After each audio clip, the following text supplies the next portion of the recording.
A Márton-napok a mórisfávság legnagyobb ünnepe. Új kisebbségi kultúrnap vett hagyományt Móron. Roma fesztivált rendeztek a hétvégén.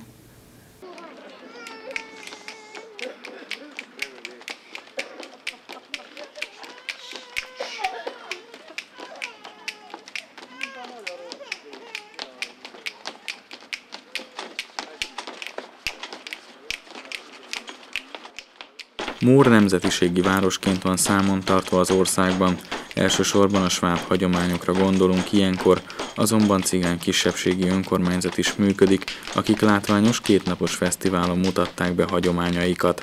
Hát az ötlet onnan jött, mivel hogy itt Móron, mi is úgy gondoltuk, hogy Mór városát egy kicsit színesítsük a mi hagyományőrző programjainkkal. Idáig ez még nem volt itt a város, és úgy gondoltuk, hogy ezentúl minden évben meg szeretnénk ezt a roma majálist rendezni. Most elsődleg kezdetben, tehát azt mondom, egy kicsit nehezen indul a dolog, de bízunk benne, hogy a jövőre nézve még jobban, még nagyobb terjedelemben meg tudjuk ezt csinálni itt Mór városára. A sort Bús Gyuláné Gazi Hajnalka naiv festőművész tárlata nyitotta. Gazi Hajnalka kiállításán a zenész férj Bús Gyula közreműködött és alapozta meg a jó hangulatot. Az az igazság, hogy már gyermekkoromban kezdtem el, én ott általános iskolába kezdtem rajzolgatni, de festeni úgy nem. Lett egy pasztelrajzom, az kikerült Moszkvába, általános iskolában olyan 8-os voltam. Első helyezést értem el, utána abban maradt, családom lett, és későbbiekben pedig hát egy olyan pár éve kezdtem el így a család között szétszórni a képeket, így alkotó munkát végezni.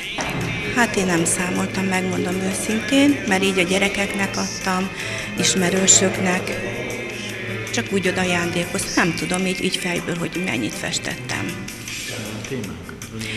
A témák azok onnan jönnek, hogy megtetszik, mit tudom én, egy festmény, megtetszik egy kép, egy táj, én azt itt rögzítem a kis fejembe, és akkor azt, hogy megpróbálom magamévá tenni, tehát belevinni az én érzéseimet. A kiállítás után állófogadáson köszöntötték a szervezőket, meghívott vendégeket, majd Rigó József költő mutatkozott be. Hát minden más költő, és gyerekkoromban a magyar költészet bűvöletébe kerültem. Először is olvasással kezdődtek ezek a dolgok, és hát diákköltőként indult az én pályám. 1983-ban, amikor én szakmunkás képzőiskolába jártam, volt egy, hát azóta is van minden éve, ezt megrendezik, a diákírók, diákköltők országos pályázata. Itt én díjazott lettem, az évre datálható az első megjelent versem is. Tehát 83-tól publikálok, de hát kamaszként kezdtem a versírást. Rigó József már 3 verses kötetet is megjelentetett. Hát ebben a nagy média világban, ami meg az információáradalmi körülöttünk van, ugye minden művészeti ág elmondhatja magáról, hogy van egy bizonyos érdeklődő köre. Hát az én verseimet vannak lapok, ahol rendszeresen publikálok. Most mondjuk igazán többet írok a fióknak, mint hogy megjelenjek, de az irodalom berkein belül kapok kritikákat. Igazán a hétköznapi ember, hogy fogad, hát akik ismernek, azok szemmel, figyelemmel kísérik a pályámat. Egyébként visszajelzés csak ilyen alkalmakkor van, amikor felolvasóest vagy írósa találkozom. Az életem, a származásom révén csak is az élményanyag az cigány, de a költészet az egyetemes, és az magyar, és itt magyar költőnek tartom magam. A cigányság évszázados hagyományokkal bír, azonban ez nem dokumentálható. Az utóbbi évtizedekben azonban ez megváltozott. Hát a fiatalokat azt hiszem egyre jobban, tehát kialakult egy cigány értelmiség, úgy a rendszerváltás után, akik most már iskolázott cigány indítatással bíró emberek a filmművészetben, a képzőművészetben, a színházban és az irodalomban is. Anyám az álmok lánya volt, apám a csapszékek fia. Találkoztak, s eleven vágyaik emberré formázásából lettem én, kettejük egysége. Én vagyok a kapocs, mely összefogja lelkük kósza világát. Mert anyám az álmok lánya volt, apám a csapszékek fia, én kettejük egysége vagyok. Álmaim ezért oly részegek. A szombati nap igazi fesztivállá változott.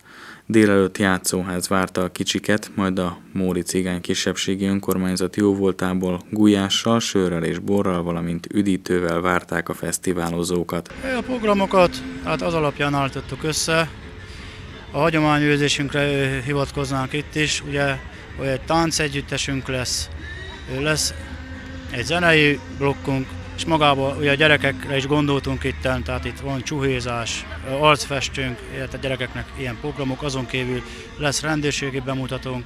Hát az, hogy végül is a program arról szól az egész, hogy vegyesen, tehát ez nem csak romáknak szól, mindenkinek szól itt a városban, úgy gondoltuk, aki ide el akar jönni ezen a mai napon, azt tegye meg, megteszi, tehát azt mondom, nyitott ez a roma nap, tehát nincsenek előítéleink, mindenki részt vehet rajta. A programon bemutatkozott a tűzoltóság, a Vöröskereszt aktivistái vérnyomást és vércukorszintet mértek felnőtteknek, és játékokat, ajándékat osztottak a kicsiknek.